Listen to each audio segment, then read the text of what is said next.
तर सैराटने 3 आठवड्यामध्ये 55 कोटी रुपयांची घसघशीत कमाई केलेली आहे आणि सैराटचं यश याने महाराष्ट्र देखील आनंदित झालेला आहे। सैराटची पार्टी झाली यशाच्या संदर्भातली आणि याच पार्टीमध्ये दिग्दर्शक नागराज मंजुळे यांच्याशी बातचीत केली आमचा प्रतिनिधी श्रेयस सावंत।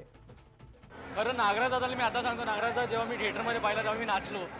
आज मी लोकांबरोबर तुमच्या लोकांबरोबर नाचलो, तुमच्या सेलिब्रिटीजबरोबर नाचलो।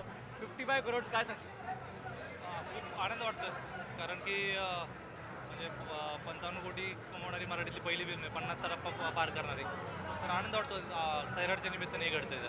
पुढे पुढे मराठी सिनेमाची हंडी तू फोडलेली आहेस, तू आता सांगतोस की तू खूप लहान आहेस, पण काय सांगशील त्याविषयी? काय ती हंडी तू फोडलेलीस तू म्हणालास, तर मराठी सिनेमाविषयी काय सांगशील? मला खूप भारी वाटतं की ज्या पद्धतीनं फिल्म एक एक हळूहळू पुढचा टप्पा गाठत आल्यात।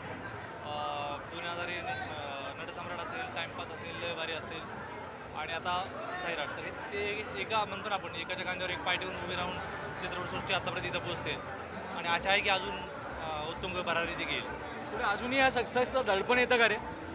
सक्सेसचं दडपण नाही येत, मला मजा येते की एवढं असं सगळं घडतं कारण की मी खूप असा काय म्हणू त्याला सवय लागली की आरामात बघत असतो मी यश आणि अपयश, त्यामुळे आनंद वाटतो पण दडपण नाही येत, मला मजा येते। आणि शेवटचा प्रश्न हेच असेल की आज तो पहिला दिवस सैराटच्या स्क्रिप्टचा आठवतो का?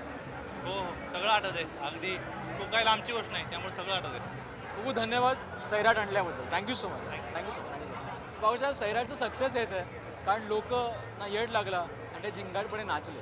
कॅमेरा अली ग्रोसह श्रेयस सावंत, जय महाराष्ट्र मुंबई।